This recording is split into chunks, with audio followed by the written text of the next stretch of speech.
ಒಳ್ಳೆಯದು. ದೇವರನ್ನು ಆಶೀರ್ವದಿಸಲಿ. ಮಹಾಕೃಪೆ ಅಂತ ಹೇಳ್ರಿ ಗಟ್ಟಿಯಾಗಿ. ಓಕೆ, ಮಹಾಕರುಣೆ. ಓಕೆ, ಯೆಶಾಯನ ಗ್ರಂಥದಲ್ಲಿ ನಾನು ಪ್ರಸಂಗದ ಕಡೆಗೆ ಬರುತ್ತೇನೆ, ಬೇಗ ಮುಗಿಸ್ತೇನೆ. 54ನೇ ಅಧ್ಯಾಯ 7ನೇ ವಚನ ಓದ್ರಿ. ಯೆಶಾಯನ ಗ್ರಂಥ.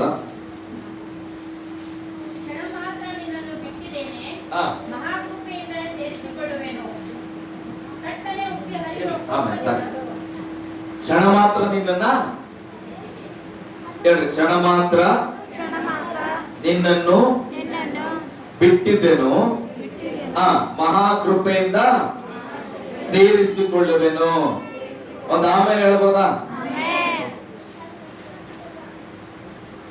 ಇದು ವಚನ ಅರ್ಥ ಆಯ್ತಾ? ಈ ವಚನ ಅರ್ಥ ಆಗಿದೆನಾ? ನಮ್ಮ ಮನೆಯಲ್ಲಿ ಈ ವಚನ ಹಾಕಿದ್ದೇವೆ, ಮುಕ್ಕಳಿಯಲ್ಲಿ ನಮ್ಮ ತಂದೆ ಮನೆಯಲ್ಲಿ ಈ ವಚನ ಹಾಕಿಕೊಂಡಿದ್ದೇವೆ. ದೇವರು ನಮ್ಮನ್ನು ತಿರುಗಿಸಿ ಮಹಾಕೃಪೆಯಿಂದ ಸೇರಿಸಿಕೊಳ್ಳುವನು. ಹಲ್ಲೆಲೂಯ. ಕ್ಷಣ ಮಾತ್ರ. ಕ್ಷಣ ಅಂದ್ರೆ ಗೊತ್ತಾ ನಿಮಗೆ? ಕ್ಷಣ ಅಂದ್ರೆ ಹೇಗೆ, ಏನು ಕ್ಷಣ? ಸ್ವಲ್ಪ ಹೆಂಗೆ, ಒಂದು ಎಕ್ಸಾಂಪಲ್ ನೋಡಿ ಹೇಳ್ರಿ. ಒಂದು ಸೆಕೆಂಡ್, ಜಸ್ಟ್ 1 ಸೆಕೆಂಡ್, ಒಂದು ಕ್ಷಣ, ಅಷ್ಟೇ, ಸೆಕೆಂಡ್.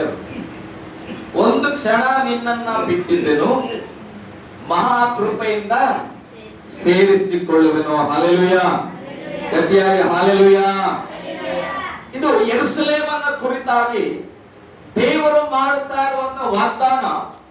ನಿನ್ನನ್ನ ಕ್ಷಣ ಮಾತ್ರ ನಾನು ಬಿಟ್ಟಿದ್ದೆನು, ಈಗ ನಿನ್ನನ್ನ ನಾನು ಮಹಾಕೃಪೆಯಿಂದ ಸೇರಿಸಿಕೊಳ್ಳುತ್ತೇನೆ. ದೇವರು ಇಸ್ರಾಯೇಲನ್ನ ಬಿಟ್ಟುಕೊಟ್ಟನು, ಜನರನ್ನ ಬಿಟ್ಟುಕೊಟ್ಟನು. ಎಲ್ಲಿಯವರೆಗೆ? ಒಂದು ಕ್ಷಣ. ಆ ಕ್ಷಣ ಕೆಲವರ ಜೀವಿತದಲ್ಲಿ ವರ್ಷಗಳಾಗಿರಬಹುದು, 10 ವರ್ಷ ಆಗಿರಬಹುದು, 20 ವರ್ಷ ಆಗಿರಬಹುದು. ಹಲ್ಲೆಲೂಯಾ. ಒಂದು ಕ್ಷಣ ದೇವರು ಬಿಟ್ಟಿದ್ದಾನೆ ಅಂತ ನಿನಗೆ ಅನಿಸಿದ್ರೆ, ನಿನ್ ಕುಟುಂಬದ ಪರಿಸ್ಥಿತಿ ನೋಡುವಾಗ ಕೆಲವು ಸಾರಿ ಗೋಳಾಡ್ತ, ಅಯ್ಯೋ ದೇವರು ನಮ್ಮನ್ನು ಕೈ ಬಿಟ್ಬಿಟ್ಟನ್ರಿ, ದೇವರು ನನ್ನ ಮಕ್ಕಳ ವಿಷಯದಲ್ಲಿ ಕೈ ಬಿಟ್ಬಿಟ್ಟನು, ದೇವರು ನನ್ನ ಮನೆ ಕಟ್ಟುವ ವಿಷಯದಲ್ಲಿ ಕೈ ಬಿಟ್ಬಿಟ್ಟನು, ದೇವರು ನನ್ನ ಆರೋಗ್ಯದ ವಿಷಯದಲ್ಲಿ ಕೈ ಬಿಟ್ಬಿಟ್ಟನು. ಯಾವಾಗಾದ್ರೂ ನಿನ್ನ ಮನಸ್ಸಿಗೆ ಆಲೋಚನೆ ಬಂದಿದ್ರೆ, ದೇವರು ನನ್ನನ್ನ ಬಿಟ್ಟಿದ್ದಾನೆ ಅನಿಸಿದ್ರೆ ಚಿಂತೆ ಮಾಡಬೇಡ. ವಾಕ್ಯ ಹೇಳ್ತಾರೆ, ದೇವರು ನಿನ್ನನ್ನ ಕ್ಷಣ ಮಾತ್ರ ಕೈ ಬಿಟ್ಟಿದ್ದರು, ಆತನು ತಿರುಗಿ ನಿನ್ನನ್ನ ಮಹಾಕೃಪೆಯಿಂದ ಆತನು ಸೇರಿಸಿಕೊಳ್ಳುವವನಾಗಿದ್ದಾನೆ. ಹಲ್ಲೆಲೂಯ. ಗಟ್ಟಿಯಾಗಿ ಹಲ್ಲೆಲೂಯ. ಇಂಗ್ಲಿಷ್ ಬೈಬಲ್ ಅಲ್ಲಿ ಮರ್ಸಿಸ್ ಅಂತ ಬರ್ತದೆ. ಅಂದ್ರೆ ಅರ್ಥ ಕರುಣೆ. ಮರ್ಸಿ ಅಂದ್ರೆ ಕರುಣೆ. ಇಲ್ಲಿ ಕೃಪೆ ಅಂತ ಇದೆ ಕನ್ನಡ ಬೈಬಲ್ ಅಲ್ಲಿ, ಪರವಾಗಿಲ್ಲ. ಕೃಪೆ ಅಂದ್ರೆ ಗ್ರೇಸ್ ಆಗ್ತದೆ, ಉಚಿತವಾಗಿ ಕೊಡೋದು. ಕೃಪೆ ಅಂದ್ರೆ ಉಚಿತವಾಗಿ ಕೊಡೋದು. ಕರುಣೆ ಅಂದ್ರೆ ಅದು ಕೃಪೆಗಿಂತಲೂ ಸ್ವಲ್ಪ ಮೇಲಂತ ನಾನು ಅಂದ್ಕೊಳ್ತೇನೆ. ಆ ಗಿಫ್ಟ್ ಕೊಡುವಾಗ ಕೂಡ ಆತನು ಸ್ವಲ್ಪ ಅಸಡ್ಡೆ ಮಾಡ್ತಾನ ಅಂತ ಇಟ್ಕೊಡು, ಹೋಗಪ್ಪ ನೀನ್ ಕೊಡೋ ಗಿಫ್ಟ್ ಬೇಡ ಅಂತ. ಆಗ ಹರ್ಟ್ ಆಗ್ಬಿಡ್ತದೆ ಕೊಡಕ್ ಬಂದವನಿಗೆ. ಆದ್ರೂ ಕೂಡ ಹರ್ಟ್ ಮಾಡ್ಕೊಳ್ಳದೆ, ನಾನ್ ನಿನ್ಗೋಸ್ಕರ ಪ್ರೀತಿಯಿಂದ ತಂದಿನ ತಗೊಳಮ್ಮ ಇದನ್ನ. ಹಲ್ಲೆಲೂಯಾ. ಇದು ಕರುಣೆ. ಆಕೆ ಏನಾರ ಮಾಡ್ಲಿ, ಅದು ನನ್ನ ಮನಸ್ಸಲ್ಲಿ ಏನಿದೆ, ನಾನು ಆಕೆಗೆ ಇದನ್ನು ಕೊಡ್ಲೇಬೇಕು ಅನ್ನತಕ್ಕಂಥ ಒಂದು ಪ್ರೀತಿ, ಕರುಣೆ, ಕಾಳಜಿ ನಮ್ಮ ಹೃದಯದಲ್ಲಿ ತುಂಬಿದ್ರೆ ಅವರ ವ್ಯಕ್ತಿತ್ವವನ್ನ ನಾವು ಗಮನಿಸಲ್ಲ, ನಮ್ಮ ಕರುಣೆಯಿಂದ ಅವ್ರಿಗೆ ಕೊಡಬೇಕನ್ಸಿದ್ದನ್ನ ನಾವು ಕೊಡ್ತೇವೆ. ಹಲ್ಲೆಲೂಯಾ. ಹಾಗೆ ಬೈಬಲ್ ಹೇಳ್ತದೆ, ಸ್ವಲ್ಪ ಕಾಲ ನಿಮ್ಮನ್ನ ಬಿಟ್ಟಿದ್ದೇನೆ, ಆದರೆ ಮಹಾಕೃಪೆಯಿಂದ ಸೇರಿಸಿಕೊಳ್ಳುವೆನು. ಎಲ್ಲಾದ್ರೂ ದೇವರೇ ನನ್ನ ಕೈ ಬಿಟ್ಬಿಟ್ಟೆ ಅನ್ನೋ ಪದ ಕೇಳಿದಿರಾ? ಎಲ್ಲಿ ಕೇಳಿದ್ರಿ? ಶಿಲುಬೆ ಮೇಲೆ 4ನೇ ಮಾತು. ಶಿಲುಬೆಯಲ್ಲಿ 4ನೇ ಮಾತು ಹೇಳ್ರಿ, ಗಟ್ಟಿಯಾಗಿ ಹೇಳ್ರಿ. ಕೇಳಿದ್ರಿ? ನನ್ನ ದೇವರೇ, ನನ್ನ ದೇವರೇ ಯಾಕೆ ನನ್ನನ್ನು ಕೈ ಬಿಟ್ಟಿದ್ದೀರಿ? ಓಕೆ, ಸ್ತೋತ್ರ. ಹಾಗಾದ್ರೆ ಯೇಸು ಸ್ವಾಮಿಯನ್ನ ಶಿಲುಬೆ ಮೇಲೆ ದೇವರು ಕೈ ಬಿಟ್ಟಿದನು.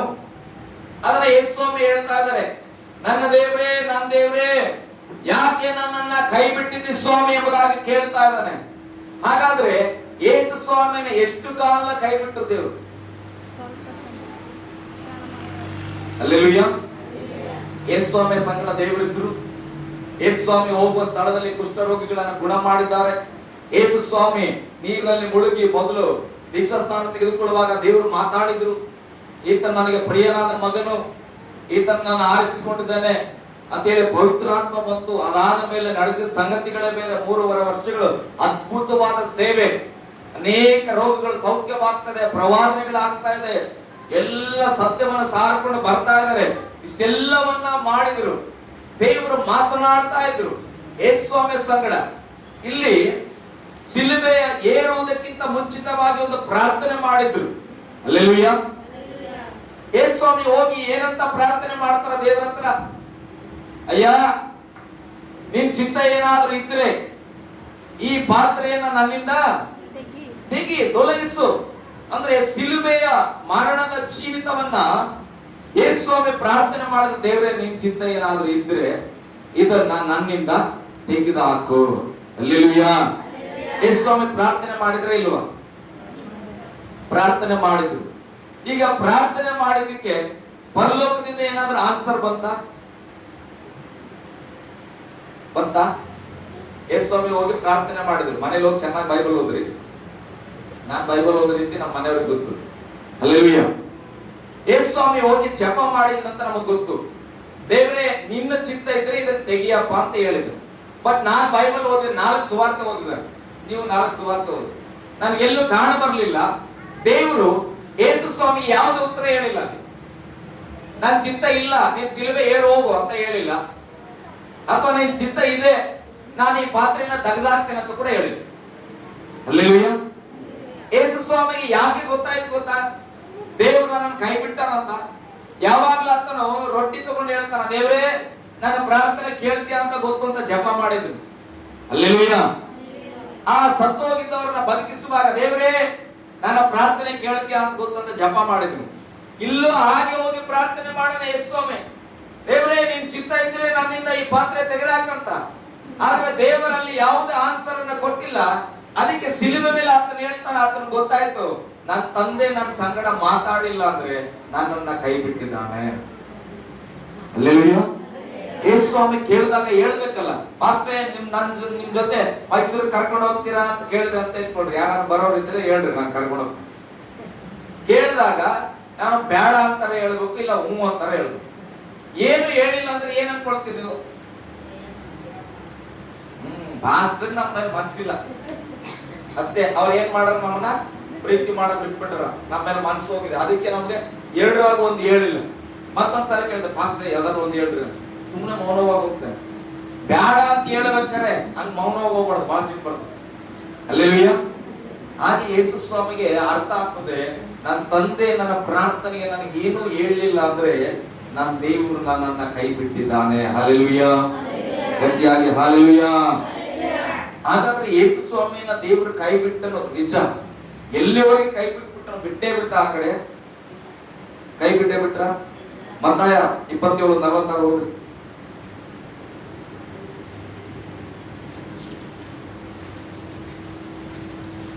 ಬೇಗ.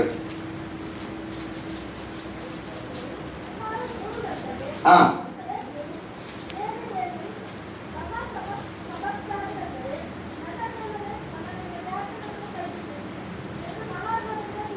ಹಾ,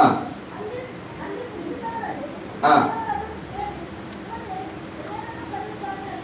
ಹಲ್ಲೆಲೂಯಾ. ಯೇಸುಸ್ವಾಮಿ ಹೇಳಿದ್ರು, ನನ್ನನ್ನು ಯಾಕೆ ಕೈ ಬಿಟ್ಟಿದ್ದೆ ಅಂತ ಹೇಳಿ. ಆತನ ಹೇಳಿದ ಮೇಲೆ ಪಾಸ್ಟರ್ ಅವರು ಒಂದು ವಚನ ಮಾತಾಡಿದ್ರು, 7 ಮಾತುಗಳಿಗೆ. ಯಾವ ಮಾತು? ತಂದೆ ನನ್ನ ಆತ್ಮವನ್ನು ನಿನಗೆ ಒಪ್ಪಿಸು. ದೇವರೇ ನನ್ನನ್ನು ಕೈ ಬಿಟ್ಬಿಟ್ಟಿದ್ದೆ ಅಂತ ಹೇಳಿದ ಯೇಸುಸ್ವಾಮಿನೇ. ಅದೇ ಯೇಸುಸ್ವಾಮಿ ಮತ್ತೆ ಹೇಳ್ತಾರೆ ಏನಂತ? ನನ್ನ ಆತ್ಮವನ್ನ ನಿನಗೆ ಒಪ್ಪಿಸಿದ್ದೇನೆ. ಹಲ್ಲೆಲೂಯಾ. ಒಂದು ಜಾಗ್ರತೆಯಾಗಿ ಅರ್ಥ ಮಾಡ್ಕೊಳ್ರಿ.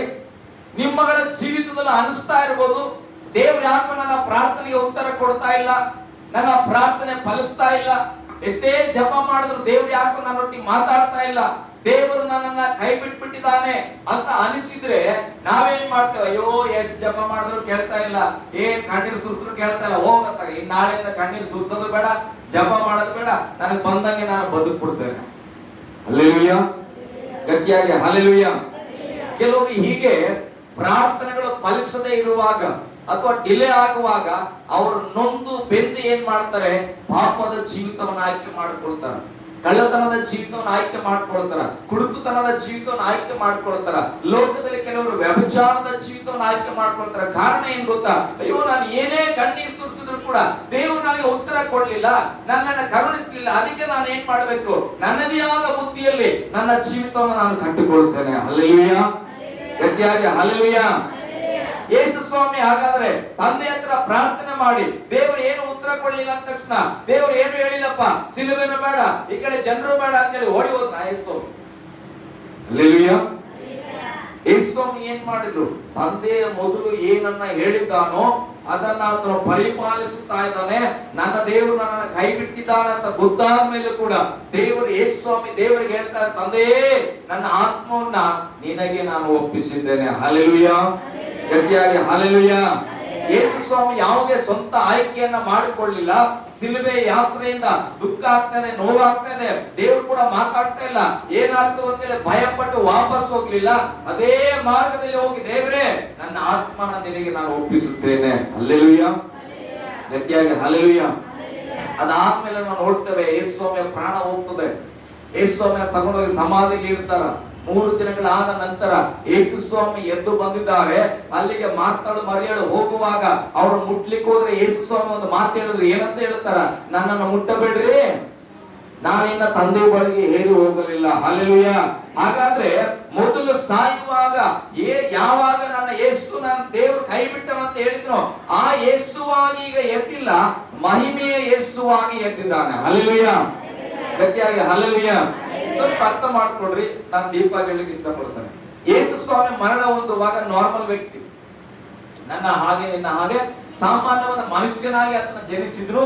ದೀಕ್ಷಾ ಸ್ಥಾನ ತೆಗೆದುಕೊಂಡಾಗ ಪವಿತ್ರಾತ್ಮನ ಬಲ ಆತನಲ್ಲಿ ಬರ್ತದೆ, ಆತನ ಅದ್ಭುತಗಳನ್ನ ಮಾಡ್ತಾನೆ, ಎಲ್ಲ ಓಕೆ. ತಂದೆಯ ದೇವರು ಆತನ ಕೈ ಬಿಡೋದು ನಿಜ, ಆತನ ಮರಣ ಹೊಂದೋದು ನಿಜ. ಆದ್ರೆ ಈಗ ಹೂಣಲ್ಪಟ್ಟು ಎಬ್ಬಿಸಲ್ಪಟ್ಟಾಗ ಯೇಸು ಮರಣ ಜಯಿಸಿ ಎಬ್ಬಿಸಿದ್ದಾನೆ. ಆದ್ರೆ ಹಳೇ ಯೇಸು ಆಗಿ ಇಲ್ಲ, ಆತನ ಹೊಸ ಮಹಿಮೆ ಯೇಸು ಆಗಿದ್ದಾನೆ. ಹಲ್ಲೆಲೂಯಾ, ಗಟ್ಟಿಯಾಗಿ ಹಲ್ಲೆಲೂಯಾ. ಯೇಸು ಸ್ವಾಮಿ ಜಪ ಮಾಡದಾಗ್ಲೇ, ನನ್ನ ದೇವರೇನು ಚಿತ್ತ ಇದ್ರೆ ಪಾತ್ರೆ ತೆಗೆಯಪ್ಪ ಅಂದಾಗ್ಲೇ ದೇವರೇನಾದ್ರೂ ಮಾತಾಡಿ ಆ ಪಾತ್ರೆಯನ್ನ ತೆಗೆದು ಹಾಕಿದ್ರೆ ಯೇಸು ನಾರ್ಮಲ್ ವ್ಯಕ್ತಿಯಾಗಿ ಇರ್ತಾ ಇದ್ರು ಹೊರತು ಮಹಿಮೆಯ ವಸ್ತ್ರದಲ್ಲಿ ಬರ್ತಾ ಇರಲಿಲ್ಲ. ಹಲ್ಲೆಲೂಯಾ, ಗಟ್ಟಿಯಾಗಿ ಹಲ್ಲೆಲೂಯಾ. ನಾನು ಕಳೆದ ವಾರ ಜಪ ಮಾಡ್ತಾ ಇದ್ದೆ, ದೇವರೇ 10 ವರ್ಷ ಸೇವೆ ಮಾಡಕಂತಾನೆ, ನನ್ನ ಜೀವಿತಾಗ ಎಷ್ಟು ಅದ್ಭುತಗಳಿಗಾಗಿ ನಾನು ಮೊರೆ ಇಟ್ಟಿದ್ದೇನೆ, ಅದ್ಭುತಗಳಾಗ್ಲಿಲ್ಲ. 16 ವರ್ಷದಿಂದ ನಮ್ಮ ಜಮೀನ್ ಕೇಸ್ ಒಂದಿದೆ, ಕೈಗೆ ಬಂದು ಡಿಕ್ಲೇರ್ ಆದ್ರೂ ಕೂಡ ಮತ್ತೆ ಏನಾಯ್ತು, ಆಪೋಸಿಟ್ ಆಗಿ ಮತ್ತೆ ಕೇಸ್ ಹಾಕಿ ಒಂದು 3 ವರ್ಷದಿಂದ ಓಡ್ತಾ ಇದ್ದಾರೆ. ಏನಪ್ಪಾ ಇಷ್ಟು ಎಂತೆಂತ ಅದ್ಭುತಗಳನ್ನ ಮಾಡ್ತಾ ಇಲ್ಲ ನಾವು ಸೇವೆಯಲ್ಲಿ. ಸಾಯುವಂತವ್ರು ಬದುಕ್ತಾ ಇದ್ರೆ ಅಂತ ಜಪದಲ್ಲಿ ನಮ್ಮನ್ನು ನಡೆಸ್ತಾ ಇದ್ದೀವಿ. ನಮಗೆ ಒಂದು ಜಮೀನ್ ನಮಗ್ ಬೇಕಾದದ್ದು ಕೊಡ್ತಾ ಇಲ್ಲ, ಮಕ್ಕಳ ವಿಷಯದಲ್ಲಿ ದೇವರು ಅದ್ಭುತ ಮಾಡ್ತಾ ಇಲ್ಲ, ಸಭೆಯಲ್ಲಿ ಒಂದು ವರ್ಷಿಪ್ ಟೀಮ್ ಬೇಕು ಸ್ವಾಮಿ, ಅದ್ಭುತ ಆಗ್ತಾ ಇಲ್ಲ. ಈಗ ನಾನು ಪ್ರಶ್ನೆ ಇಡುವಾಗ ದೇವರು ಹೇಳಿದ್ದೇನೆ ಗೊತ್ತು, ನಾನು ಅನ್ಕೊಂಡೆ, ದೇವರೇ ಯಾಕೆ ಕಷ್ಟ, ನಮ್ಮನ್ನೇನಾದ್ರೂ ಕೈ ಬಿಟ್ಬಿಟ್ಟಿಯ? ನನ್ನ ಪ್ರಶ್ನೆ ಇದೆ. ನಾನು ದೇವ್ರ ಹತ್ರ ಪ್ರಾರ್ಥನೆ ಮಾಡೋ, ದೇವ್ರು ಹೇಳಿದ್ರು ಎಲ್ಲೋ ಯಾರು ನಿನ್ನ ಹಾಗೆ ಹೇಳ್ದಂಗಿದೆ ನೋಡು ಬೈಬಲ್ ಅನ್ನುವಾಗ ಮತ್ತೆ ನಾನು ಧ್ಯಾನ ಮಾಡಿದೆ, ಗುಡ್ ಫ್ರೈಡೆ ನೆನಪು ಬಂತು. ಹೌದಲ್ಲ, ಯೇಸು ಸ್ವಾಮಿ ಕೂಡ ನನ್ನಂತೆ ಹೇಳಿದ್ರಲ್ಲ, ನನ್ನನ್ನ ಕೈ ಬಿಟ್ಟಿದ್ದೆ ಸ್ವಾಮಿ. ಹಲ್ಲೆಲೂಯಾ. ಆದ್ರೆ ಯೇಸು ಮಾಡಿದ್ದು, ದೇವರೇ ನಿನ್ನ ನಾನು ಕೈ ಬಿಟ್ಬಿಟ್ಟಿದ್ದೆ, ನಾನು ನಿನ್ನನ್ನು ಬಿಟ್ಟು ಹೋಗ್ತೇನೆ ಅಂತ ಹೇಳಿಲ್ಲ. ಹಲ್ಲೆಲೂಯಾ. ದೇವ್ರು ನನಗೆ ಮಾತಾಡಿದ್ರು, ನೋಡಪ್ಪ ಅರಸು, ಹೌದು ನಾನು ನಿನ್ನ ಕೈ ಬಿಟ್ಟಿದ್ದೆ ನಿಜ, ಆದ್ರೆ ನೀ ಯೇಸು ಮಾಡ್ದಂಗೆ ಮಾಡು. ನಾನು ಯೋಚನೆ ಮಾಡಿದೆ, ಹಾಗಾದ್ರೆ ಯೇಸು ಏನ್ ಮಾಡಿದ್ರು? ದೇವರ ಕೈ ಬಿಟ್ಟಿದ್ರು ಕೂಡ ದೇವರ ಕೈಯನ್ನ ಯೇಸು ಬಿಡಲಿಲ್ಲ. ಹಲ್ಲೆಲೂಯಾ. ದೇವರ ಕೈಯನ್ನೇ ಹಿಡ್ಕೊಂಡ ಯೇಸು ಹೇಳ್ತಾನ, ನಾನು ತಂದೆಯ ಚಿತ್ತದಂತ ಆಗಲಿ. ಶಿಲುಬೆಯನ್ನ ಏರಿದ್ರು, ಕೈ ಬಿಟ್ಟ ದೇವರು, ಮರಣ ಹೊಂದಿದ್ರು. ಆದ್ರೆ ಈಗ ದೇವರು ತಿರುಗಿ ಎಬ್ಬಿಸುವಾಗ ಮಹಿಮೆಯಲ್ಲಿ ಎಬ್ಬಿಸಿದಾನೆ. ನನಗೆ ದೇವರು ಮಾತಾಡಿದ, ಅರಸೆ, ನಿನ್ನನ್ನು ಕೈ ಬಿಟ್ಟಿದ್ರು ಕೂಡ ನೀನ್ ಮಾಡಬೇಕಾದ ಸಂಗತಿ, ನಿನ್ನ ಆತ್ಮನ ನನಗೆ ಒಪ್ಪಿಸು. ಹಲ್ಲೆಲೂಯಾ. ಯೇಸು ಹೇಳ್ತಾನೆ, ನನ್ನ ಕೈ ಬಿಟ್ಟಿದೆ, ಆದ್ರೆ ನಾನು ಏನ್ ಮಾಡ್ತಾನೆ, ನನ್ನ ಆತ್ಮನ ನಿನ್ನ ಕೈಗೆ ಒಪ್ಪಿಸ್ಕೊಡ್ತಾನೆ. ಎಷ್ಟು ಜನ ನಾವಿಂದ ಜಪ ಮಾಡ್ತೇವೆ, ಕಷ್ಟಗಳು ಬರುವಾಗ ನಾವು ಹೇಳೋದು, ದೇವ್ರು ನಮ್ಮನ್ನು ಕೈ ಬಿಟ್ಟ, ನಿಜ ಕೈ ಬಿಟ್ಟನ, ಕೈ ಬಿಟ್ಟಿದ್ರು ಪರವಾಗಿಲ್ಲ, ನನ್ನ ಜೀವಿತನ ನಿನಗೆ ನಾನು ಒಪ್ಪಿಸ್ತೇನೆ. ಹಲ್ಲೆಲೂಯಾ. ಹಣದಲ್ಲಿ ಸಹಾಯ ಆಗ್ತಾ ಇಲ್ಲ, ಆರೋಗ್ಯದಲ್ಲಿ ಸಹಾಯ ಆಗ್ತಾ ಇಲ್ಲ, ಸೇವೆಯಲ್ಲಿ ಸಹಾಯ ಆಗ್ತಾ ಇಲ್ಲ, ಕುಟುಂಬದಲ್ಲಿ ಸಹಾಯ ಆಗ್ತಾ ಇಲ್ಲ, ದೇವ್ರು ಎಲ್ಲ ವಿಷಯದಲ್ಲಿ ಕೈ ಬಿಟ್ಬಿಟ್ಟನ ಅನಿಸ್ತದೆ. ಅವಾಗ ಏನ್ ಮಾಡು, ದೇವ್ರೆ ಏನಾರೋ ಹೋಗಿ ಎಲ್ಲ ಕೈ ಬಿಟ್ಟಿಲ್ಲ, ಆದ್ರೂ ನಾನು ನನ್ನನ್ನ ನಿನಗೆ ನಾನು ಒಪ್ಪಿಸ್ತೇನೆ ಅಂತ ಹೇಳಿದ್ರೆ, ದೇವರು ಕ್ಷಣ ಮಾತ್ರ ಕೈ ಬಿಟ್ಟು ತಿರುಗಿ ಎಬ್ಬಿಸುವುದಾದ್ರೆ ನಮ್ಮ ಜೀವಿತ ಇದ್ದ ಹಾಗೆ ಇರುವುದಿಲ್ಲ. ಹಲ್ಲೆಲೂಯಾ, ಗಟ್ಟಿಯಾಗಿ ಹಲ್ಲೆಲೂಯಾ. ಅದಕ್ಕೆ ಒಂದು ವಚನ ಓದೋಣ. ಯೆಶಾಯನ ಪುಸ್ತಕದಲ್ಲಿ 59ನೇ ಅಧ್ಯಾಯದಲ್ಲಿ 1ನೇ ವಚನ 2ನೇ ವಚನ ಓದ್ರಿ. ಇಗೋ ಯೆಹೋವನ ಹಸ್ತವು ಹಲ್ಲೆಲೂಯಾ, ನನ್ನ ದೇವರ ಕೈ ರಕ್ಷಣೆ ಮಾಡಲಾರದಂತ ಮೋಟುಗೈಯಲ್ಲ. ಹೇಳ್ರಿ, ರಕ್ಷಣೆ ಮಾಡಲಾರದಂತ ಮೋಟುಗೈಯಲ್ಲ. ನನ್ನ ದೇವ್ರು ನನ್ನ ಕೈ ಬಿಟ್ಬಿಟ್ಟಾನ್ರಿ, ನಂದು ಯಾಕೋ ಸಾಲ ಬಹಳ ದೊಡ್ಡದೇನೋ, ನನ್ ಪ್ರಾರ್ಥನೆ ಬಹಳ ದೊಡ್ಡದಿತ್ತೇನೋ, ದೇವ್ರಿಗೆ ಮಾಡಕ್ ಆಗ್ಲಿಲ್ಲೇನೋ, ಅದಕ್ಕೆ ಕೈ ಬಿಟ್ಬಿಟ್ಟಾನ. ಕೆಲವ್ರು ಹೇಳ್ತಾರೆ, ನೀನ್ ಸಂಘಕ್ಕೆ 1000 ರೂಪಾಯಿ ಕಟ್ಟಬೇಕು, ಅದಕ್ಕೆ ಯಾರೋ ಬಂದು ಕೊಟ್ಬಿಟ್ಟು ನಿಂಗೆ 20,000 ಕಟ್ಟೋದು ನನಗೆ ಯಾರು ಕೊಡ್ತಾವ? ಹಲ್ಲೆಲೂಯಾ. ಅಂದ್ರೆ 1000 ರೂಪಾಯಿ ದೇವ್ರು ಕೊಡಕ್ ಸಕ್ತನು, 20,000 ಕೊಡಕ್ಕೆ ದೇವ್ರ ಕೈ ಮೊಟ್ಕಾಗಿದಾನ? ಮೊಟ್ಟಕ ಹೇಳ್ರಿ, ಆನ್ಸರ್ ಮಾಡಿ. ಮೊಟ್ಟಕದ ಏನ್ ಚಂದದ ನನ್ನ ದೇವ್ರ ಕೈ. ಬೈಬಲ್ ಹೇಳ್ತದೆ, ಯೆಹೋವನ ಹಸ್ತವು ರಕ್ಷಿಸಲಾರದಂತೆ ಮೋಟುಗೈಯಲ್ಲ. ಆಮೇಲೆ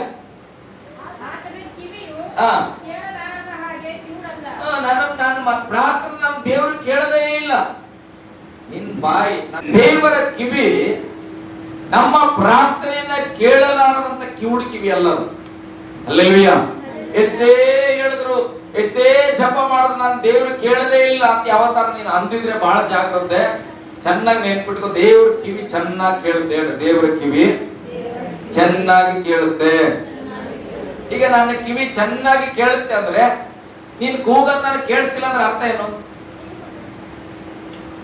ನನ್ನ ಕಿವಿ ಶಾರ್ಪ್ ಇದೆ ರೀ, ಚೆನ್ನಾಗಿ ಕೇಳಿಸುತ್ತೆ, ಹಾಗಾದ್ರೆ ನೀವು ಕೂಗಿದ್ ನನಗೆ ಕೇಳಿಸಿಲ್ಲ ಅಂದ್ರೆ ಅರ್ಥ ಏನು? ಜೋರಾಗಿ ಕೂಗಿಲ್ಲ. ಸ್ತೋತ್ರ, ಜೋರಾಗಿ ಕೂಗಿಲ್ಲ. ಈಗ ನಾನು ಇಲ್ಲೇ ಇದ್ದೇನೆ, ಅರಸು ಅಂದ್ರೆ ನಾನು ನೋಡ್ಬೇಕನ್ಸ್ತದ.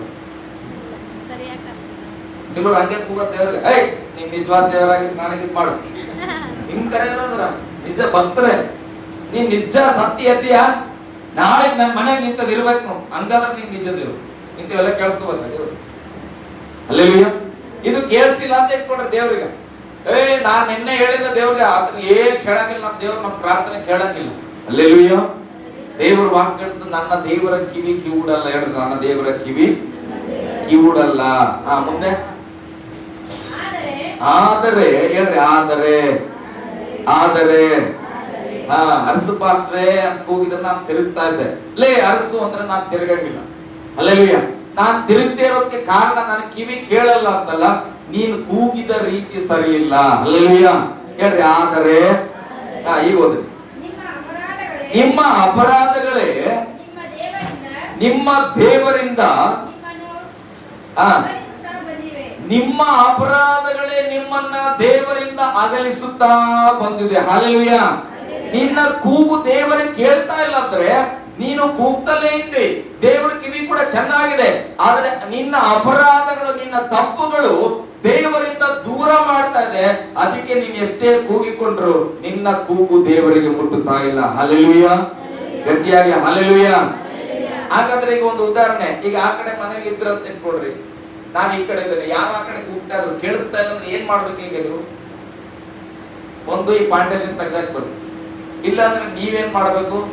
ಅಲ್ಲಿಂದ ಇಲ್ಲಿಗಾರ ಬರ್ಬೇಕು, ಇಲ್ಲ ನನ್ನನ್ನಾದ್ರೂ ಅಲ್ಲಿ ಕಡೆ. ಹಲ್ಲೆಲೂಯಾ. ಯಾವುದು ಆಗಲ್ಲ ಅಂದ್ರೆ ನಿನ್ ಪಡಗ ಅಲ್ಲಿ ಕೂಗ್ತಾರೋ, ನನ್ನ ಪಡಗ ನಾನು ಇಲ್ಲಿರ್ತಾರೆ. ಆಮೇಲೆ ವಯಸ್ಸಾಗ್ತದೆ, ಸತ್ತೋಯ್ತೇವೆ, ಮುಗಿತಾರೆ.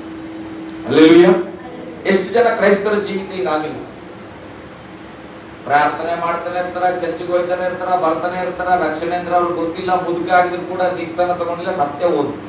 ಎಲ್ಲಿಗೆ ಹೋಗಿರಂತೀರಿ? ಈಗ ನಾವು ಬರ್ತೇವೆ, ಬೆಳ್ಳನಂಗಿ ಹಾಕೊಂಡು ಬೈಬಲ್ ಇಟ್ಕೊಳ್ತೇವೆ, ಮಣ್ಣು ಮಣ್ಣಿಗೆ ಸೇರ್ಲಿ, ಆಮೇಲೆ ಹೇಳ್ರಿ ಧೂಳು ಧೂಳಿಗೆ ಸೇರ್ಲಿ, ಆಮೇಲೆ ಆತ್ಮವು ಪರಮಾತ್ಮ ಸೇರ್ಲ ಅಂತ. ಆತ್ಮವು ದೇವರ ಬಳಿಯಲ್ಲಿ ಸೇರ್ಲಂದ್ರೆ ದೇವರಿಗೆ ನಿಮ್ಗೆ ಸಂಬಂಧನೇ ಇಲ್ಲ. ಹೆಂಗ ಸೇರ್ತದಪ್ಪ? ನಾನು ಬಂದಲ್ಲಿ ಪಾಸ್ಟ್ ಅಂತ ಹೇಳಿ ಧೂಳು ಧೂಳಿಗೆ ಹೋಗಲ್ಲ, ಅದರ ಹೋಗ್ತದ ಬಿಡ್ರಿ. ಎಂತ ಯಾವ್ದ ಆತ್ಮ ಮಂಡಲಾಗಿರೋ ಭೂಮಿಗೆ ಏನಾಗ್ತದೆ, ಸಾರಿನ ಹೋಗ್ಬಿಡ್ತದೆ. ಆದ್ರೆ ಆತ್ಮವು ದೇವರನ್ನೇ ಸೇರ್ಬೇಕಂದ್ರೆ ಆ ಆತ್ಮವು ಪವಿತ್ರಾತ್ಮನಿಂದ, ಪರಿಶುದ್ಧಾತ್ಮನಿಂದ, ಪರಿಶುದ್ಧ ದೇವರಿಂದ ರಕ್ಷಿಸಲ್ಪಟ್ಟಿದ್ರೆ ಮಾತ್ರ ಹೋಗ್ತದೆ. ನಾನ್ ಪಾಸ್ಟರ್ ಬಂದು ಈ ಆತ್ಮನ ಸಾಕ್ಷಿಯಾಗಿ ದೇವರ ಹತ್ರ ಸೇರಿಸಂದ್ರೆ ಸೇರಲ್ಲ. ಹಲ್ಲೆಲೂಯಾ. ಗಟ್ಟಿಯಾಗಿ ಹಲ್ಲೆಲೂಯಾ. ಇವತ್ತು ಅನೇಕರ ಅಪರಾಧಗಳು ದೇವರನ್ನ ಕೂಗಿಕೊಂಡ್ರು ಅದು ಕೇಳಲಾರದಂತೆ ತಡೆಯಾಗಿದೆ. ಹಲ್ಲೆಲೂಯಾ. ಹೋದ್ರೆ ಮುಂದೆ, ನಿಮ್ಮ ಪಾಪಗಳೇ ಆತನು ಕೇಳಲಾರದಂತೆ. ಮನುಷ್ಯನಲ್ಲಿರುವಂತ ಪಾಪವು ಆತನ ಪ್ರಾರ್ಥನೆಯನ್ನ ಕೇಳಲಾರದಂತೆ ದೇವರ ಮುಖಕ್ಕೆ ಏನಾಗಿದೆ? ಅಡ್ಡಿಯಾಗಿದೆ. ಹಾಗಾದ್ರೆ ಈಗ ದೇವರನ್ನ ನಾವು ನೋಡಬೇಕು, ದೇವರು ನಮ್ಮನ್ನ ನೋಡ್ಬೇಕಂದ್ರೆ ಬಹಳ ಸಿಂಪಲ್. ನಮ್ಮ ಪಾಪಗಳನ್ನ ಹುಡುಕಿ ಅದನ್ನ ದೇವರ ಮುಖದಿಂದ ನಾವು ತೆಗೆಯಬೇಕಾಗಿದೆ. ಹಲ್ಲೆಲೂಯಾ. ಗಟ್ಟಿಯಾಗಿ ಹಲ್ಲೆಲೂಯಾ. ಯಾಕೆ? ನನ್ನ ಪಾಪ ನನಗೆ ಗೊತ್ತಾಗಲ್ಲ, ನನ್ನ ಹೆಂಡತಿ ಬೈದ್ರೆ ನನಗೆ ಗೊತ್ತಾಗಲ್ಲ. ಯಾರಾದ್ರೂ ಹೇಳ್ಬೇಕಾ? ನಾನೇನ್ ಕುಡಿದ್ರು ಮತ್ತಲ್ಲಿ ಬೈದ್ರು ನಮ್ಮ ಮಾಮ ಒಬ್ಬ ದೊಡ್ಡ ಕುಡುಕಾದ ಅಂತ ಹೇಳ್ತಾನೆ. ಎಂತ ಮತ್ತಲ್ಲಿ ಬೈದ್ರು ನೆನ್ಪಿರ್ತರು. ನಾನು ಕುಡಿದು ಬಿಟ್ಟೇರಿ ಹಂಗೆ ಅನ್ಬಿಟ್ಟೇರಿ, ಅವೆಲ್ಲ ಸುಳ್ಳು. ಕುಡ್ದವ್ರಿಗೆ ನಮ್ಮ ಭಯಂಕರ ದೊಡ್ಡ ಕುಡುಕ ನಮ್ಮ ಅಂತ ಹೇಳ್ತಾನೆ. ನಾನ್ ಡಿಸೈಡ್ ಮಾಡ್ಕೊಂಡೇ ಕುಡ್ಕೊಂಡ್ ಬರ್ತಾನೆ. ನಾನು ಏನ್ ಮಾತಾಡ್ಬೇಕು ಮನೇಲಿ, ನಾನು ಯಾರ ಜೊತೆ ಜಗಳ ಆಡ್ಬೇಕಂತ ಡಿಸೈಡ್ ಮಾಡಿ ಕುಡ್ದಿರ್ತಾನೆ. ಅವ್ರ ಜೊತೆ ಬಂದು ಜಗಳ ಆಡ್ತಾನೆ, ಬೇರೆ ಯಾರ ಜೊತೆ ಜಗಳ ಆಡಲ್ಲ. ನೋಡ್ರಿ ಕುಡುಕರು ನೋಡ್ರಿ ಜಗಳ ಆಡ್ತಾ ಇರ್ತಾರೆ ಹೆಂಡತಿ ಜೊತೆ. ಯಾರ ಪಕ್ಕದ ಮನೆಯವ್ರೊಬ್ರು ದೊಡ್ಡವ್ರು ಬಂದ್ಬಿಟ್ರೆ ಯಾಕ ಹಿಂಗ್ ಮಾಡ್ತೀನಿ ಅಣ್ಣ, ಏನಿಲ್ಲ ಅಣ್ಣ. ಅಲ್ಲಪ್ಪ, ಕುಡ್ದಾಗ ನೀನ್ ಹೆಂಡತಿ ಮೇಲೆ ಸಿಟ್ಟು ಬರ್ತದೆ, ಯಾಕೆ ಲೀಡರ್ ಮೇಲೆ ಸಿಟ್ಟು ಬಂದಿಲ್ಲ? ಗೊತ್ತಿಲ್ಲ ತನಗೆ ಇದ್ದ ಲೀಡರ್.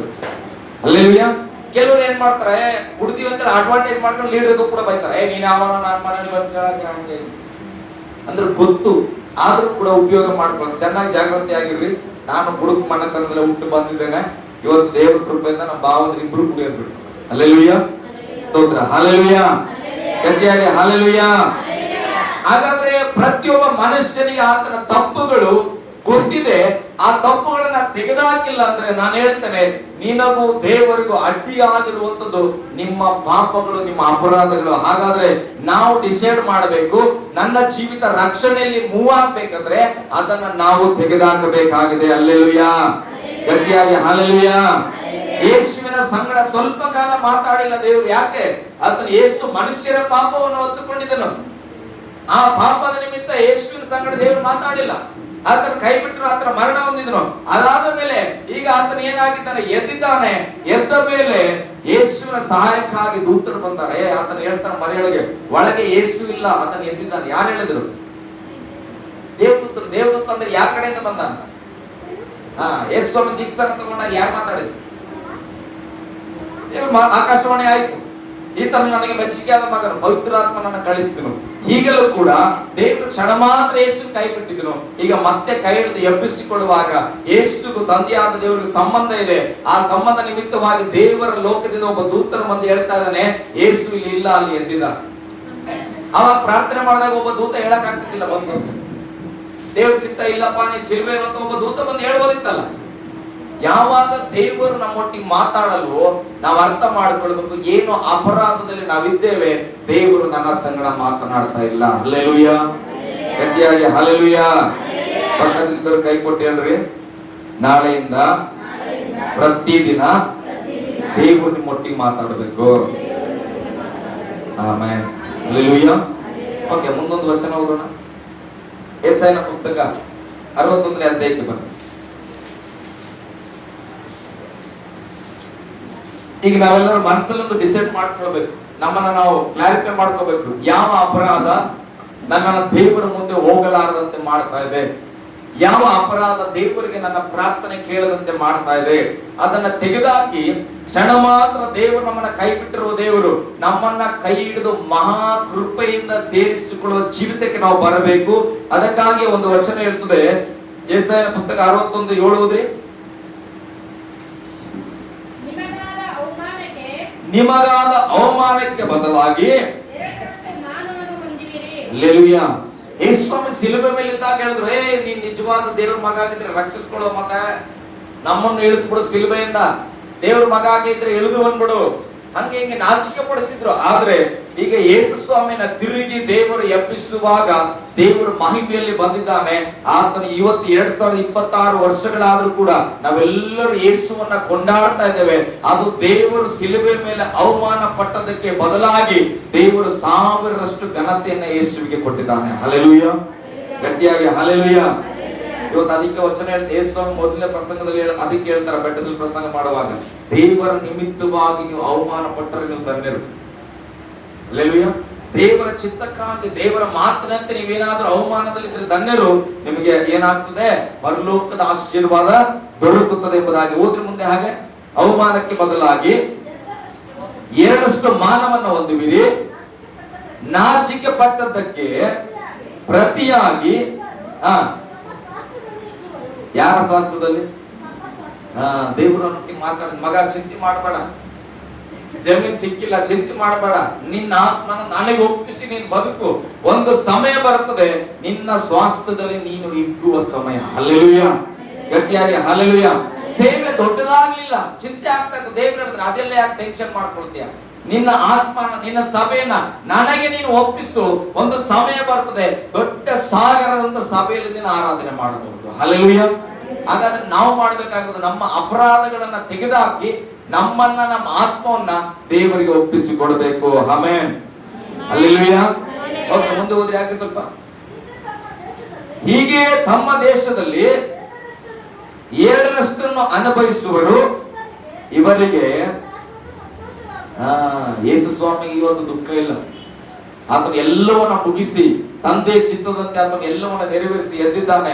ಅದಕ್ಕೆ ನಾವು ನೋಡ್ತೇವೆ, ಯೇಸು ಸ್ವಾಮಿ ನಮ್ಮ ಒಳಗಡೆಯೂ ಇದ್ದಾನೆ, ಪರಲೋಕದಲ್ಲಿಯೂ ಇದ್ದಾನೆ. ಹಲ್ಲೆಲೂಯ.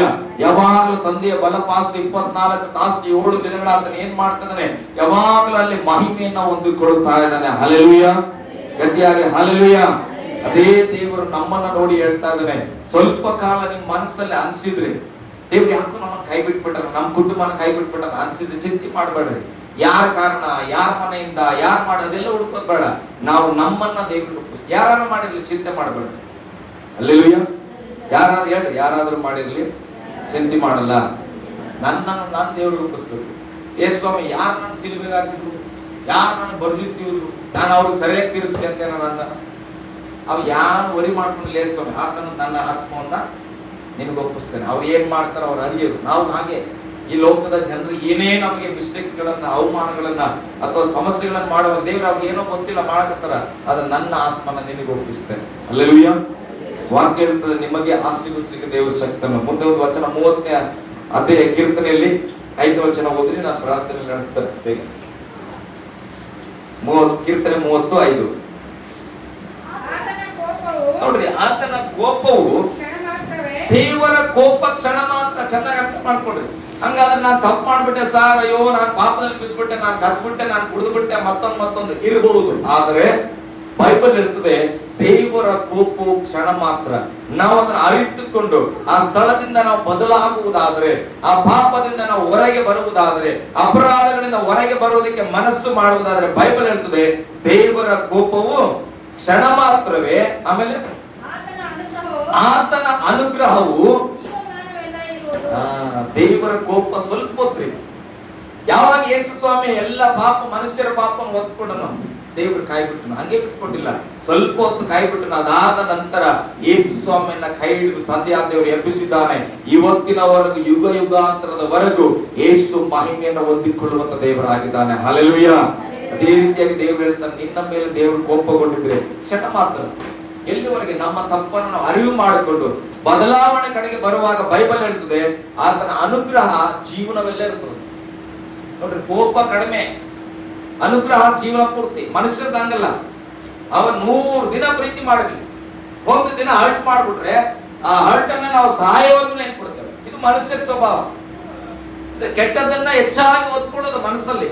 ಒಳ್ಳೆ ಬಿಟ್ಕೊಟ್ಟು 100 ದಿನ ಹೆಲ್ಪ್ ಮಾಡಾರ, ಒಂದಿನ ಏನೋ ಹೆಲ್ಪ್ ಮಾಡಲೇ ಬಾಳ ನಂಬಿದರೆ ಅವ್ರು ಇಂಥ ಮೋಸ ಮಾಡ್ತಾರೆ. ಇನ್ನು 100 ಸರಿ ಮಾಡಿದ್ದು ಹೇಳಂಗಿಲ್ಲ. ಹಲ್ಲೆಲೂಯ. ದೇವ್ರು ಹೇಳ್ತಾನೆ, ಸ್ವಲ್ಪ ಹೊತ್ತು ಕೋಪ ಅದನ್ನ ಬಿಟ್ಕೊಡೋದಾದ್ರೆ ನಾನು ಜೀವಿತವೆಲ್ಲ ನಿನಗೆ ಅನುಗ್ರಹ ಕೊಡ್ತೇನೆ. ಹಲ್ಲೆಲೂಯ. ಮತ್ತೆ ಮುಂದೆ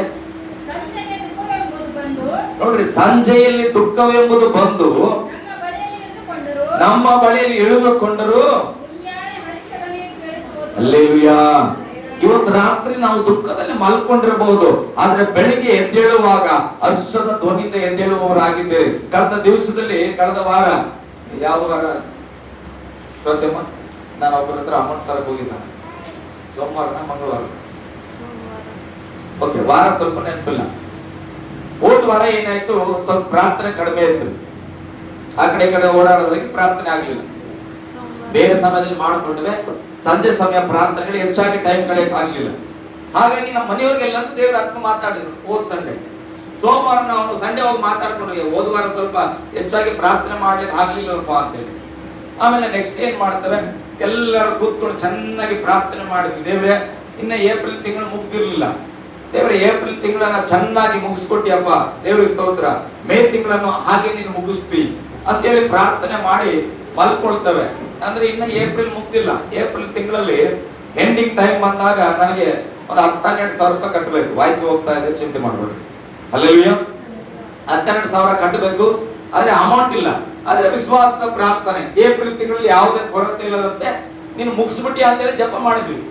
ಜಪ ಮಾಡಿ ಮಲ್ಕೊಂಡು ಬೆಳಗ್ಗೆ ಎದ್ದು ನಾನು, ನನ್ನ ಹೆಂಡತಿ ಮತ್ತೆ ಮಕ್ಕಳೆಲ್ಲ ಸ್ವಲ್ಪ ಗಾಳಿಯಲ್ಲಿ ವ್ಯಾಯಾಮ ಮಾಡಕತ್ತಿದ್ವಿ. ಆವಾಗ ಒಂದು ಫೋನ್ ಬಂತು. ಫೋನ್ ಬಂದ್ರೆ ಫೋನ್ ಇರುತ್ತೆ. ಹಲೋ ಸರ್, ಎಲ್ಲಿದ್ರೆ? ಮನೆಗೆ ಇದ್ದೀನಿ ಅಂದೆ. ಸ್ವಲ್ಪ ಬಂದ್ಬಿಡ್ರಿ ಇಲ್ಲಿ ಜಿಮ್ ಹತ್ರ ಅಂದ್ರು, ಅಲ್ಲಿ ಮುಂದ್ಗಡೆ.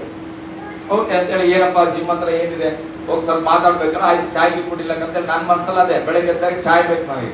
ಓಕೆ, ಮನೆಯಲ್ಲಿ ಕುಡಿಯೋ ಚಾಯ್ ಅವ್ರ ಜೊತೆ ನಾವು ಹೊರಗಡೆ ಚಾಯ್ ಕುಡ್ಕೊಂಡು ಬರೋಣ ಅಂತ ನಾನು ಹೋಗ್ತೇನೆ.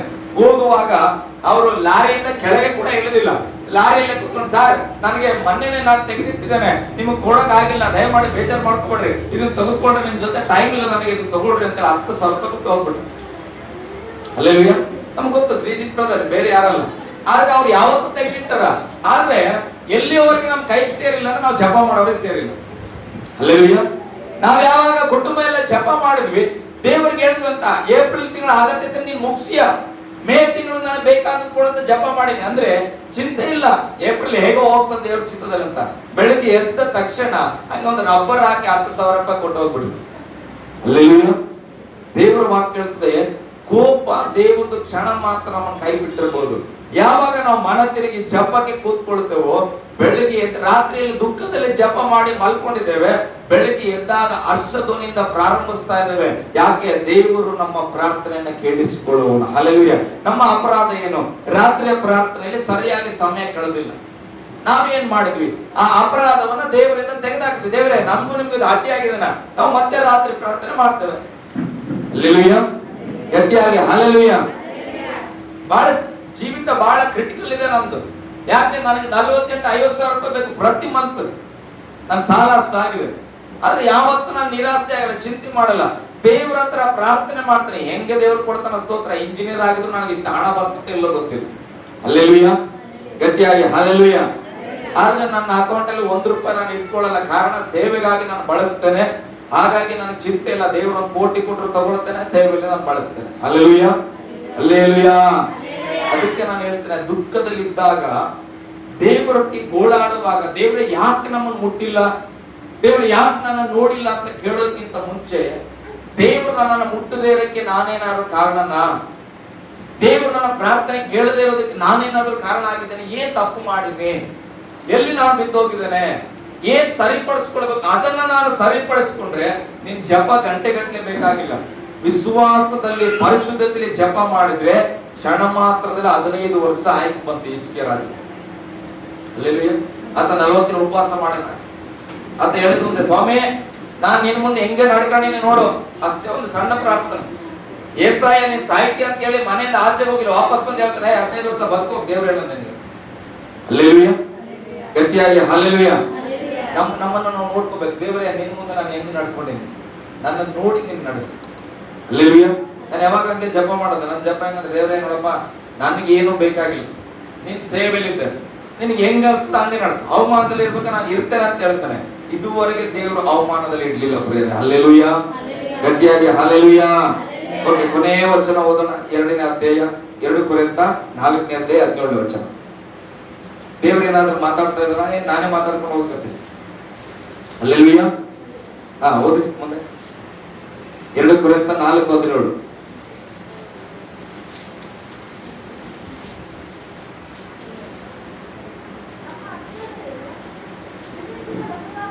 2 ಕೊರಿಂಥ 4:17.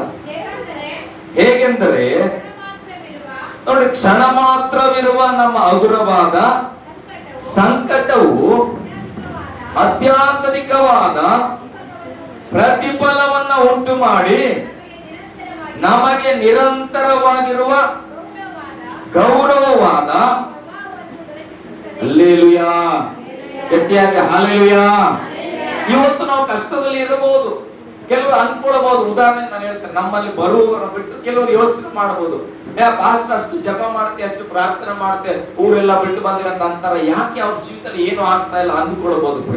ಇವತ್ತು ಅದು ನಮ್ಗೆ ಅವಮಾನಕರವಾಗಿ ಕಾಣಬಹುದು, ದುಃಖಕರವಾಗಿ ಕಾಣಬಹುದು. ಆದ್ರೆ ಈ ಸಮಯದಲ್ಲಿ ನಾವು ಸಹಿಸಿಕೊಂಡು ದೇವರ ಪ್ರೀತಿಯಲ್ಲಿ ಅನುನಯತೆಯಲ್ಲಿ ನಂಬಿಗಸ್ತರಾಗಿ ನಡೆದ್ರೆ, ದೇವರು ಒಂದು ದಿನ ಆಶೀರ್ವಾದ ಮಾಡಲ್ಪಟ್ರೆ ಅವರಿಂದಲೇ ಸನ್ಮಾನ ಸಿಗ್ತದೆ. ಏನಾಗ್ತದೆ, ಆತ ಬಹಳ ಕಷ್ಟಪಟ್ಟು ಸೇವೆ ಮಾಡಿದ್ರು.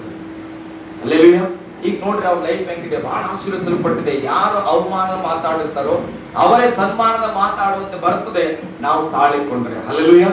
ಆ ಅವಮಾನವನ್ನು ಸಹಿಸಿಕೊಳ್ಳದೆ ನಾವು ರೂಟ್ ಬದಲಾಯಿಸಿ ಏನೋ ಮಾರ್ಗ ಇಟ್ಕೊಂಡು ಹೋದ್ರೆ ಏನಾಗ್ಬಿಡ್ತದೆ, ಅವ್ರು ಮತ್ತಷ್ಟು ಮಾತನಾಡ್ತಾರೆ, ಈತನ ಕೈಯಲ್ಲಿ ಆಗಲಿಲ್ಲ. ಹಲ್ಲೆಲೂಯಾ. ಗಟ್ಟಿಯಾಗಿ ಹಲ್ಲೆಲೂಯಾ. ನಾನು ಯಾವಾಗ ನನ್ನ ಬಗ್ಗೆ ನಾನು ಮಾತಾಡ್ತೇನೆ, ನೀವು ನನ್ನ ಬಗ್ಗೆನೇ ಕೇಳಿಸ್ಕೊತ ಕೂಡಬಾರ್ದು, ನಿಮ್ಮ ಬಗ್ಗೆ ಚಿಂತೆ ಮಾಡಿ. ನಾನ್ ಡಿಸೈಡ್ ಮಾಡ್ಕೊಂಡು, ದೇವ್ರೆ ಎಷ್ಟಾರ ಕಷ್ಟ ಬರಲಿ ಸೇವೆಯಲ್ಲಿ, ಯಾರು ಏನಾದ್ರೂ ಮಾತಾಡ್ತಾರೆ, ನಾನ್ ನಿನ್ ಚಿತ್ತದಂತೆ ನಾನು ನೋಡ್ತೇನೆ. ಅದು ಎಷ್ಟು ತಡವಾದ್ರೂ ಪರವಾಗಿಲ್ಲ, ನನಗೆ ಆಶೀರ್ವಾದ ಬರೋದಾದ್ರೆ ನಿನ್ನಿಂದಲೇ ಬರಬೇಕು. ಹಲ್ಲೆಲೂಯಾ. ಗಟ್ಟಿಯಾಗಿ ಹಲ್ಲೆಲೂಯಾ. ಪ್ರತಿಯೊಂದು ವಿಚಾರದಲ್ಲಿ ನಾನು ಬಹಳ ಸಾರಿ ಹೇಳಿದ್ದೀನಿ.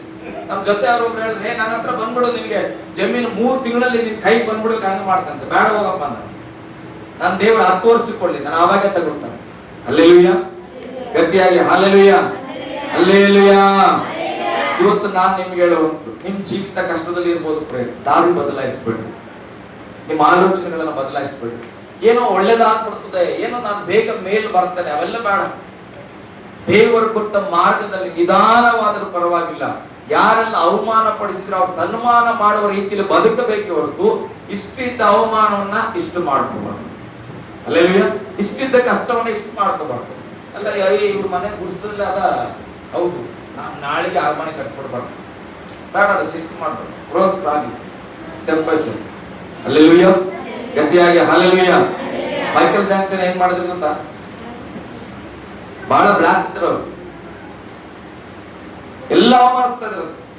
ಅವ್ರೊಂದು ಯೋಚನೆ ಮಾಡೋದು, ನಾನು ಬೆಳಗಾಗ್ಬಿಡ್ಬೇಕು ಅಂತ.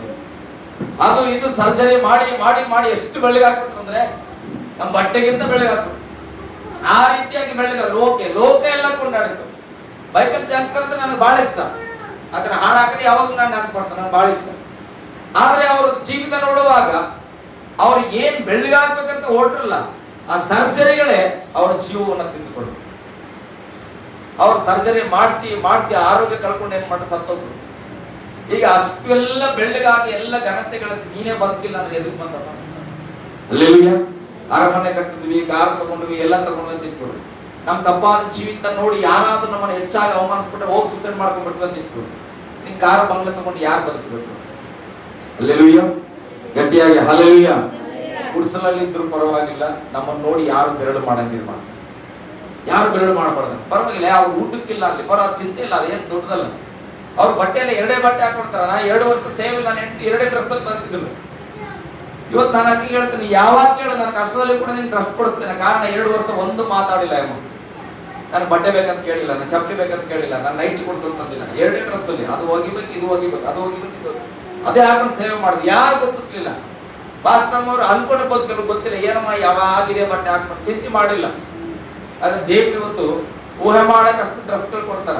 ನಮ್ಮ ಅಮ್ಮ ಬಂದಾಗ, ಅಮ್ಮ ನೀನು 1 3 ಸೀರೆ ತಗೋ, ಅಮ್ಮ ನೀನು 1 2 ಕೊಡ್ತಾನೆ ಇರ್ತಾಳ. ಆದ್ರೂ ಆಕೆ ಹತ್ರ ಬಟ್ಟೆ ಕಡಿಮೆ ಆಗಲ್ಲ. ಹಲ್ಲೆಲೂಯಾ. ಗಟ್ಟಿಯಾಗಿ ಹಲ್ಲೆಲೂಯಾ. ನಾವು ಸತ್ಯದ ಮಾರ್ಗದಲ್ಲಿ ಹೋಗ್ಬೇಕ್ರಿ, ಸತ್ಯದ ಮಾರ್ಗದಲ್ಲಿ ಹೋಗ್ಬೇಕು. ದೇವರ ಕೃಪೆ, ಮಹಾಕೃಪೆ ದೇವರಿಂದ ಬರಬೇಕು ಹೊರತು ಮನುಷ್ಯರಿಂದ ಅಲ್ಲ ಪ್ರೇರೆ. ಹಲ್ಲೆಲೂಯಾ. ಅದಕ್ಕೆ ಬೈಬಲ್ ಹೇಳ್ತದೆ, ಕ್ಷಣ ಮಾತ್ರ ಕೈ ಬಿಟ್ಟಿದ್ದೇನೆ, ಆ ಕಷ್ಟಕ್ಕೆ ಅಂಜಬೇಡ್ರಿ, ಒಂದು ಸಮಯ ನಾನು ನಿಮ್ಮನ್ನ ಮಹಾಕೃಪೆಯಿಂದ ಕರುಣೆಯಿಂದ ನಾನು ಮತ್ತೆ ಸೇರಿಸಿಕೊಳ್ಳುವವನಾಗಿದ್ದೇನೆ. ಹಲ್ಲೆಲೂಯಾ. ಅದು ನಮ್ಮ ಜವಾಬ್ದಾರಿ, ನಮ್ಮ ಅಪರಾಧಗಳನ್ನ ತೆಗೆದುಹಾಕುವಂಥದ್ದು. ನಾವೆಲ್ಲರೂ ಎದ್ದು ನಿಂತುಕೊಳ್ಳೋಣ ಸಭೆಯಲ್ಲಿ, ಕಣಗಳನ್ನು ಮುಚ್ಚಿನ